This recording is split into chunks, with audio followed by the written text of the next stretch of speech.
Hello there, my name is Meryl Williams and I work for BASW Cymru as a professional officer. We have with us today Susan Smith, who's going to be sharing some of her experiences with us. And thank you very much, Susan, for agreeing to this interview.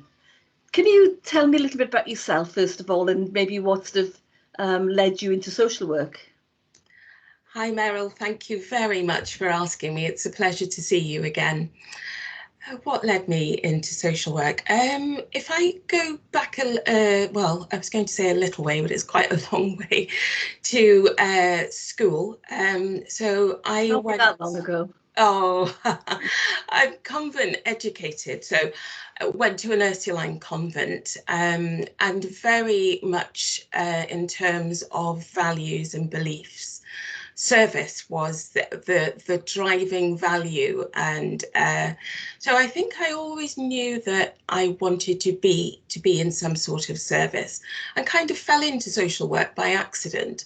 So started off my career, like many social workers do, in care in London, home care in Hammersmith, but particularly home care, working with people with HIV and AIDS. So that was 1987, now going back a long way. And the kind of discrimination and exclusion faced by people living that lived experience with HIV and AIDS, that's where my passion really kind of led me into thinking of social care as an option. Then went on to work with older adults as part of sheltered housing, and thought to myself, yes, I really do need to qualify so that I can be part of the wider social work, social care world. And yeah, that's how it happened. So quite by accident, but a good accident. Good. And what about yourself? Where were you brought up? What was your family situation like? So I mentioned that I went to a convent school. That was in Barbados. So I was born in London, in the East End of London, and then went to Barbados when I was 6 years old with my family. Went to school there. My mother is from another Caribbean island, Grenada, and my father is from Nigeria. So they were one of those happy love stories that happened in the 60s. They met in London and got married from two completely different cultures. But I suppose the thread that pulls all that together is that Barbados, Nigeria, and Grenada are all former dependent territories of the British Empire, and that's a little bit of my history. So but you know, those countries are quite young in terms of their history and independence. And when I think about that kind of diverse background, it's really helped me it's helped to give me a wider perspective on life in general. But also, I must say, you can't be growing up in the Caribbean with the beaches and you know, having that kind of outdoor life. It's not quite the same here, and it's not quite as warm. But No. yeah, so that's a little bit about me. How did you end up in Wales then? I know we've got the beautiful beaches, but not quite like the Caribbean. And I'm feeling No, quite well, they envious are at the moment. beautiful. They are some of the nicest But the beaches weather is different, yeah. in So the how did you world. end up Yes, absolutely. in Wales? So after I grew up in Barbados, I came back to London and went to college in London, and then I met my husband, who was working in Swansea University. Right. And so I think, yeah, he won, and I moved to Swansea. That's how lots of people end up in Swansea, isn't it? The university. Yeah, so You followed your heart. I did indeed. Good decision. Good. Susan, the term BAME or BAME is much used in the current debates around culture and ethnicity, but I am aware that not everyone is very keen on that term. So how would you define your identity, and how would you prefer to be referred to? Yeah, that's a complex question. So my identity is all that I am. It's my beliefs, my values, my history, my lived experience. So I think that that is an umbrella term, BAME, and Mm.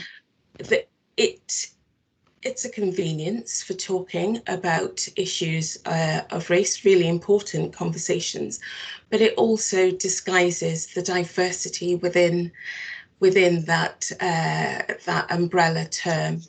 So I think that it's a useful term as a shorthand, as all languages. But as long as the conversations that fall out of that are nuanced and reflect, for example, religious diversity, class, education, sexual orientation. I mean, I think the whole gender debate as well is that many of those social factors intersect.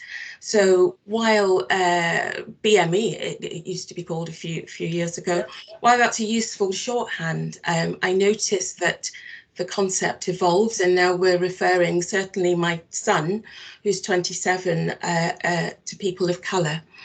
Right. So as I think that we'll always need a shorthand. So it's the quality of the discourse rather than the actual umbrella title. And I think good quality conversations that need to follow and need to be pinned onto that term. And I think as long as it's used respectfully, that it's fine. It's absolutely fine. Yeah. Yeah, I think it's quite right what you said, isn't it, Susan? It's the quality of the conversations that you have in the discussions, because it is a term which embraces a wide range of people's diversity in many other areas as well. Yeah, so thank you for that. So you're living in Wales. Yes. And you're a social work by profession. Yes. So what challenges have you faced as a social worker in Wales and a member of your own ethnicity and culture? Yes. So that first of all. So what are the challenges that you faced? So I moved to Wales in 1992. And when I moved to Wales, I was probably the only Black person that I would see for weeks or months on end. So there is that sense of being other, and that sense of isolation. Coming from London, there's, it's a completely different kind of demographic. So it was a shock. I think I did in the 90s. There were, so I could name you some quite unpleasant experiences of being abused in the street, or having that kind of those microaggressions. So yeah, it was challenging. Having said that, you grow a second skin to survive, and sometimes that outside perspective and being other gives you the strength to actually carry on and start conversations with people. The social work course, there's an excellent conversation that happens about race. So after I started the social work course, that was very useful. I have to say that employers at that time it was the colourblind approach. It was not to mention colour at all.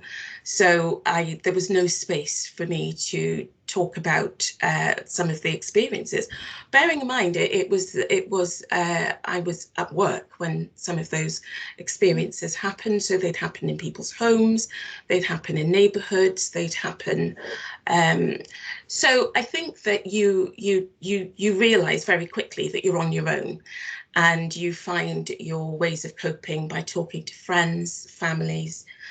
My family, particularly lucky to have supportive relatives, and my late husband now, but at the time very supportive. So home was a safe space, and I think most of my coping mechanisms came from my personal resources.